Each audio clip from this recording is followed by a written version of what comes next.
से दिन होइथिला राति पाखापाखि 11टा हो गलानी। पंडा बाबू आसिक कहले चल जीवा।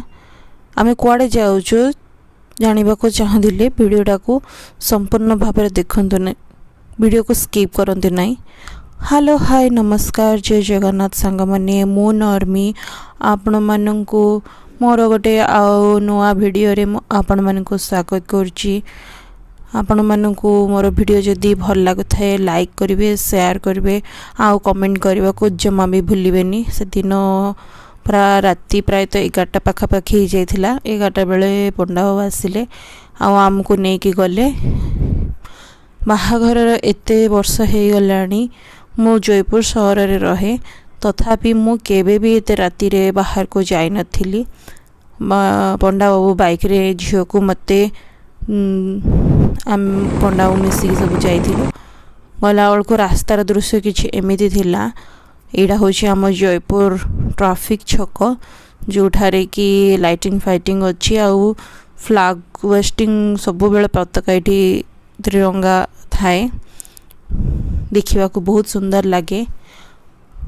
आपण माने केबे भी जयपुर आसले निहाती छक को अतिक्रम करिकि ही आगो को जिवे।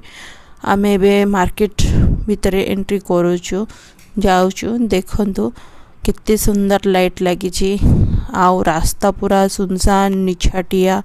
गाई माने अछंती सब प्राय तो दुकान बाजार सब बंद ही आसलानी। आमे जिते आगो को जाउछु सेते लाइट फाइट आसुची। जड़े जड़े लोक माने किछि देखा जाउछंती। साइड रे देखुथिबे गाड़ी पार्किंग करे सब कार माने अछंती। आगे को देखंतु केते लोक टिके टिके लोक बढ़िबार लागिचंती। रास्ता सारा पूरा हलिया आवर्जना असना रे भरिपूर्ण होइके अछि। लोक माने जो माने दुकान उठा दुकानी माने आसी थिले से माने सबू निजर घर को जीवा पई दुकान पत्र सब बंद करबा को लागिलेनी। कारण राति बहुत ही गलानी। 11टा 15-20 एपड़े ही जइथि बणी पाखापाखि राति 12टा। आमे जेते आगो जाउछु सेते गहळीपूर्ण लागुची जे केते लोक अछंती। मु भाबिथिली तो बिल्कुल सुनसान थिबो रास्ता, डर लागिबो, मात्र को सेमती किछि परिस्थिति ही नथिला। जेते आमे आगु जाउथलु सेते लोक माननको देख संख्या बढ़िबा को लागुथिला। ई लोक माने के खाइबा पीबा जिंस सबु रे व्यस्त छंदी। तथापि आमे आगु जाउछु। रास्ता पूरा अळिया आवर्जना भर्ती जाइछि। चालिक आसले बहुत इरिटेटिंग लागिबो जेमती परिस्थिति अछि। तापरे फाइनली पंडा बाबू ए पाखरे हमको छाड़ी देले आउ कहले तमे आगो को गाड़ी जीव नाही, कारण लोक माने गहळी अछंती, तुमको चालिकी जीवा को पड़िबो। मो झियो को धरिकी एमदी चालिकी जाउची। झियो भी केबे रात रे केबे आसी नथिला, मु भी केबे आसी नथिली राति रे। प्रथम थर करिकिना मु एते राति रे घरु बाहरी की आसीची। फाइनली आमे आसकी पहुंची गलु।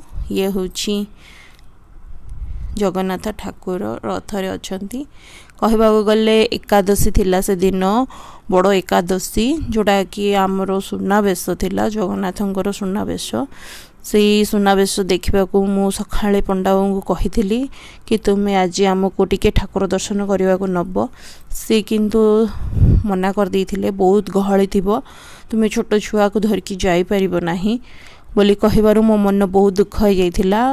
तो पंडा बाबू राति रे आमको नहीं कि आसिले आ ठाकुर दर्शन करैकी नेले।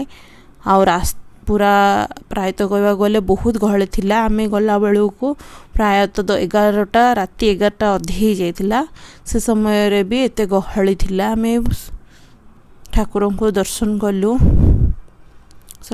डॉक्टर